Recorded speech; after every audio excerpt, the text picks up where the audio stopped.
Hi friends, HDFC bank వాళ్ళు తమ credit card customers ని పెంచుకోవడం కోసం న్యూ ఇయర్ లో ఒక కొత్త ప్లాన్, ఒక కొత్త ఆఫర్ అయితే తీసుకొచ్చారు.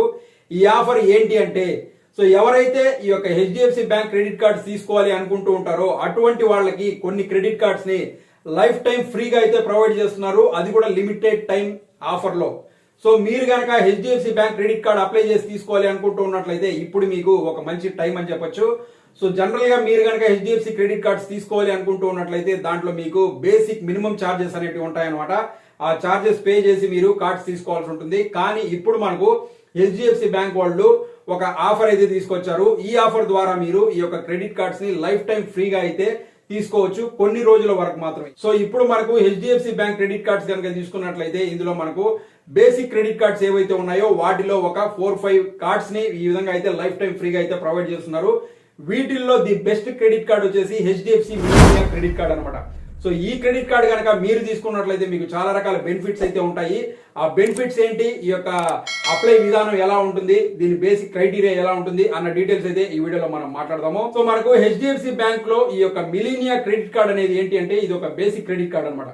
జనరల్ గా మీరు ఈ యొక్క క్రెడిట్ కార్డ్ కి నార్మల్ టైంలో అప్లై చేసి తీసుకోవాలి అనుకుంటూ ఉన్నట్లయితే దీని ఛార్జెస్ వచ్చేసి 1000 రూపీస్ ఉంటుంది.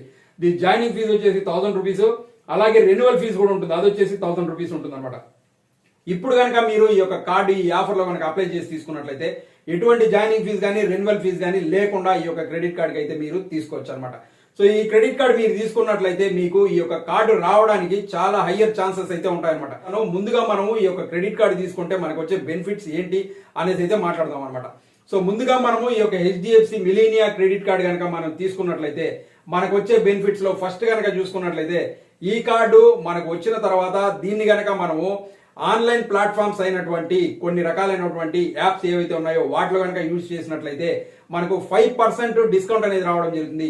ఆ యాప్స్ ఏంటి అనేది కనుక చూసుకుంటే Amazon, Book My Show, cult fit, Flipkart, Myntra, Sony Liv, Swiggy, Tata Cliq, Uber and Zomato.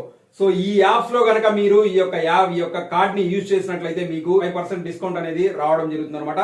ఇందులో మనం ఎక్కువగా అమెజాన్ కానివ్వండి, బుక్ మై షో కానివ్వండి, ఫ్లిప్కార్ట్ కానివ్వండి, మింత్రా కానివ్వండి, స్విగ్గీ కానివ్వండి, జొమాటో కానివ్వండి, ఇవన్నీ మనం యూజ్ చేస్తూ ఉంటాం కాబట్టి వీటిలో కనుక ఈ యొక్క హెచ్డిఎఫ్సి మిలీనియా కార్డ్ ని మీరు యూజ్ చేసినట్లయితే మీకు 5% డిస్కౌంట్ అనేది రావడం జరుగుతుంది అనమాట. సో ఇది మనకు ఒక మంచి బెనిఫిట్ అని చెప్పొచ్చు. సో ఎగ్జాంపుల్ మీరు కనుక ఇందులో నుంచి ఒక 10,000 యూజ్ చేసినట్లయితే మీకు ఇక్కడ నుంచి 500 రూపీస్ క్యాష్ బ్యాక్ అనేది రావడం జరుగుతుందన్నమాట. మీరు కనుక 20,000 యూజ్ చేసినట్లయితే ఇక్కడ మీకు 1000 రూపీస్ క్యాష్ బ్యాక్ అనేది రావడం జరుగుతుంది అనమాట. సో ఇక్కడ మీరు ఒక విషయం అయితే గుర్తుపెట్టుకోవాలి. ఈ విధంగా మీరు ఇక్కడ నుంచి క్యాష్ బ్యాక్ ఎర్న్ చేసుకోవడం కోసం పర్ మంత్ కి ఇంతవరకు మాత్రమే మీరు ఎర్న్ చేసుకోవాలి అనేసి ఒక క్యాపింగ్ అనేది పెట్టారనమాట. అది ఎంత అంటే పర్ మంత్ మీరు 1000 రూపీస్ వరకు ఈ యొక్క క్యాష్ బ్యాక్ అనేది ఇక్కడ నుంచి పొందొచ్చు. అది ఓన్లీ 1 మంత్ మాత్రమే. సో నెక్స్ట్ మంత్ మళ్ళీ మీరు ఇంకొక 1000 రూపీస్ ఎర్న్ చేసుకోవచ్చు. సో ఈ విధంగా ఇందులో వచ్చేసి మనకు ఈ యొక్క క్యాష్ బ్యాక్ అనేది రావడం జరుగుతుంది 5%. అలాగే మీరు ఇది కాకుండా ఈ యొక్క కార్డ్ ని బయట వేరే దేనికన్నా యూజ్ చేసినా కూడా మీకు ఈ 1% క్యాష్ బ్యాక్ అనేది రావడం జరుగుతుంది అనమాట. ఇందులో వచ్చేసి మీకు ఎక్సెప్ట్ ఫ్యూల్ కానివ్వండి, వ్యాలెట్ లోడింగ్ కానివ్వండి, ఈఎంఐ కానివ్వండి, గవర్నమెంట్ కి సంబంధించినటువంటి బిల్ పేమెంట్స్ సంబంధించిన ట్రాన్సాక్షన్స్ కానివ్వండి, వీటికి మాత్రం మీకు ఎటువంటి క్యాష్ బ్యాక్ అనేది ఉండదు. ఇది మాత్రం మీరు గుర్తుపెట్టుకోవాల్సి ఉంటుంది అనమాట. అలాగే నెక్స్ట్ కనుక చూసుకున్నట్లయితే మీరు up to 20% discount on partner restaurants. So మీకు హెచ్డిఎఫ్సి బ్యాంక్ సంబంధించినటువంటి కొన్ని పార్ట్నర్ రెస్టారెంట్స్ అనేవి ఉంటాయన్నమాట. ఆ రెస్టారెంట్స్ లో కనుక మీరు ఈ యొక్క క్రెడిట్ కార్డ్ ని యూజ్ చేసినట్లయితే అప్ టు 20% డిస్కౌంట్ అనేది మీకు రావడం జరుగుతుంది అనమాట. నెక్స్ట్ ఇందులో ఉన్నటువంటి ఇంకొక బెనిఫిట్ ఏంటి అనేది కనుక చూసుకున్నట్లయితే ఫ్యూల్ సర్చార్జ్ వేవర్ కూడా ఇందులో మనకు ఉంటుంది అనమాట. 1% ఫ్యూల్ సర్చార్జ్ వేవియర్ ఇందులో మనకు ఉంటుంది అనమాట. ఇది వచ్చేసి అక్రాస్ ఆల్ ఇండియా స్టేషన్స్ లో ఎక్కడన్నా ఫ్యూల్ స్టేషన్స్ లో యూజ్ చేసుకోవచ్చు. కాకపోతే మినిమం బిల్లింగ్ వచ్చేసి 400 ఉండాలి, మాక్సిమం వచ్చేసి 5000 ఉండాలి. మినిమం వేవ్ ఆఫ్ వచ్చేసి 250 పర్ స్టేట్మెంట్ సైకిల్ ఉంటుంది.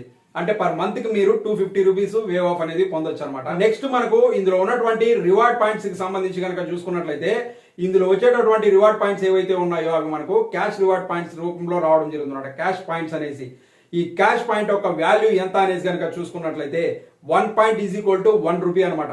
దీన్ని మీరు ఏ విధంగా రీడమ్ చేసుకోవాలి అనుకుంటూ ఉన్నట్లయితే మీరు కనుక మీ యొక్క క్రెడిట్ కార్డ్ బిల్ జనరేట్ అయ్యే ముందే కస్టమర్ కేర్ వాళ్ళకి ఫోన్ చేసి మీ దగ్గర ఉన్నటువంటి క్యాష్ పాయింట్స్ ఏవైతే ఉన్నాయో దాన్ని మీరు మీ యొక్క క్రెడిట్ కార్డ్ బిల్లులోకి అడ్జస్ట్మెంట్ చేయండి అని చెప్పినట్లయితే వాళ్ళు మీ క్రెడిట్ కార్డ్ బిల్లు జనరేట్ అయ్యే లోపల దాన్ని అడ్జస్ట్ చేసేస్తారనమాట. మీ యొక్క అవుట్ స్టాండింగ్ బ్యాలెన్స్ లో దాన్ని కలిపేయడం జరుగుతుంది. ఆ విధంగా చేసుకోవడం వల్ల మీకు మంచి బెనిఫిట్ అయితే ఉంటుంది. ఎందుకంటే మీకు 1 cash point is equal to 1 rupee కాబట్టి మీరు అలా కాకుండా ఈ యొక్క క్రెడిట్ కార్డులో వచ్చినటువంటి పాయింట్స్ ని మీరు కనుక ట్రావెల్ కి సంబంధించి ఏదైనా గిఫ్ట్ వోచర్ కి సంబంధించి తీసుకోవాలి అనుకుంటున్నట్లయితే అక్కడ మాత్రం మీకు ఈ 1 cash point is equal to 30 paise లెక్కన మీకు వాళ్ళు క్యాలిక్యులేట్ చేయడం జరుగుతుంది అనమాట. కాబట్టి మీరు ఇందులో ఉన్నటువంటి క్యాష్ పాయింట్స్ ని రిడమ్ చేసుకోవాలి అనుకుంటూ ఉన్నట్లయితే ఆ కార్డుకి సంబంధించినటువంటి ఆ యొక్క బిల్లులోనే రిడమ్ చేసుకున్నట్లయితే 1 రూపీ మీకు రావడం జరుగుతుంది అనమాట. సో ఇదైతే మీరు గుర్తుపెట్టుకోండి. అలాగే మీరు ఈ యొక్క క్యాష్ రివార్డ్ పాయింట్స్ ని ఎప్పటి లోపల యూజ్ చేసుకోవాలి అనుకుంటూ ఉన్నట్లయితే దీనికి మీకు 2 ఇయర్స్ టైం అయితే ఉంటుంది అనమాట. మీకు ఈ పాయింట్స్ వచ్చిన తర్వాత 2 ఇయర్స్ లోపల దీన్ని మీరు రిడమ్ చేసుకోవాల్సి ఉంటుంది. లేదంటే ఈ యొక్క కార్డ్స్ అనేటివి ఎక్స్పైర్ అయిపోవడం జరుగుతుంది అనమాట, కాయిన్స్ అనేటివి. సో ఈ విధంగా మనకు ఇందులో ఉన్నటువంటి ఈ యొక్క బెనిఫిట్స్ అనేటివి ఉంటాయన్నమాట. అలాగే ఈ కార్డుకి అప్లై చేసుకోవడం కోసం మీరు సెల్ఫ్ ఎంప్లాయిడ్ అన్న కావచ్చు, లేకపోతే ఎంప్లాయీ అన్న కావచ్చు, ఎవరన్నా దీనికి అప్లై చేసి తీసుకోవచ్చు. సెల్ఫ్ ఎంప్లాయిడ్ అయితే మీ దగ్గర జిఎస్టీ కానివ్వండి, లేకపోతే మీరు ఏదైనా బిజినెస్ చేస్తుంటే దానికి సంబంధించిన డీటెయిల్స్ కానివ్వండి, ఇవైతే ఉండాల్సి ఉంటుంది అనమాట. దీంతో పాటు మీకు మంచి సివిల్ స్కోర్ అనేది ఖచ్చితంగా ఉండాల్సి ఉంటుంది అనమాట. సో ఇది ఉంటేనే మీకు ఈ యొక్క కార్డు రావడానికి ఛాన్సెస్ అయితే ఉంటాయన్నమాట. ఎవరైతే సెల్ఫ్ ఎంప్లాయిడ్ ఉంటాయో వాళ్ళకి. సో ఎవరైతే ఎంప్లాయీస్ ఉంటారో వాళ్ళకి ఏంటి అంటే మినిమం మీ శాలరీ వచ్చేసి బేసిక్ శాలరీ వచ్చేసి 35,000 అనేసి ఇవ్వడం జరిగింది. కానీ మీకు ఒక 5,000 అటు ఇటు ఉన్నా కూడా పర్లేదు. కాకపోతే ఇక్కడ వచ్చేసి మీ సివిల్ స్కోర్ అనేది కొంచెం బాగుండాల్సి ఉంటుంది అనమాట. అలాగే మీ క్రెడిట్ హిస్టరీ ఏదైతే ఉందో అది బాగుండాల్సి ఉంటుంది అనమాట. అది ఎంప్లాయీస్ కావచ్చు, నాన్ ఎంప్లాయీ కావచ్చు, ఎవరన్నా సరే మీ క్రెడిట్ హిస్టరీ అనేది బాగున్నట్లయితే ఈ కార్డు మీకు రావడానికి మంచి ఛాన్సెస్ అయితే ఉంటాయన్నమాట. ఈ కార్డుకి ఎలా అప్లై చేసుకోవాలి అనుకుంటూ ఉన్నట్లయితే ఈ కార్డుకి అప్లై చేసుకోవడం కోసం మనకు ఆఫర్ వచ్చేసి జనవరి 16th అయితే ఎండ్ అవుతోంది అని చెప్పారు. కానివ్వండి, ఈ యొక్క జనవరి 16th కాదు, ఆల్రెడీ ఈ యొక్క కార్డుకి సంబంధించి ఫ్రీ ఆఫర్ వచ్చేసి మనకు డిసెంబర్ లోనే ప్రకటించారు. అప్పుడు మనకు ఒక 15 డేస్ అయితే ఉండింది. ఇప్పుడు మళ్ళీ జనవరి 16th అన్నారు. ఇప్పుడు ఒక 15 డేస్ ఎక్స్టెండ్ చేశారు. దీన్ని మళ్ళీ ఇంకొన్ని రోజులు ఎక్స్టెండ్ చేయొచ్చు అనుకుంటున్నాను. కానీ మీరు ఎందుకన్నా 16th లోపల అయితే అప్లై చేసుకోండి. మీకైతే కార్డు రావడానికి ఎక్కువ ఛాన్సెస్ అయితే ఉంటుంది. ఈ క్రెడిట్ కార్డు మీరు అప్లై చేసుకోవాలి అనుకుంటూ ఉన్నట్లయితే లింక్ నేను డిస్క్రిప్షన్ లో ఇస్తాను. అక్కడి నుంచి మీరు అప్లై చేసుకోవచ్చు. అక్కడ ఆ లింక్ ఓపెన్ చేసి మీ బేసిక్ డీటెయిల్స్ ఇవ్వండి. నెక్స్ట్ మీరు ఏ డీటెయిల్స్ అయితే అడుగుతారో ఆ డీటెయిల్స్ ఇస్తూ వెళ్ళండి. మీ క్రెడిట్ కార్డ్ అనేది మీకు ఓకే అవుతుందా లేదా అనేది అప్పుడే మీకు తెలిసిపోతుంది అనమాట. సో ఈ విధంగా అయితే ఈ కార్డుకి మీరు అప్లై చేసి తీసుకోవాల్సి ఉంటుంది అనమాట. సో అది ఫ్రెండ్స్, చూసారు కదా ఈ యొక్క క్రెడిట్ కార్డ్ కి సంబంధించిన కంప్లీట్ డీటెయిల్స్. సో ఈ వీడియో మీకు ఉపయోగపడింది అనుకుంటున్నాను. మీకు కనుక వీడియో నచ్చినట్లయితే లైక్ చేసి ఛానల్ సబ్స్క్రైబ్ చేసుకోండి. మీకు ఉపయోగపడే మరో మంచి వీడియోతో మీ ముందు మళ్ళీ వస్తాను. Thanks for watching this video. Thank you very much.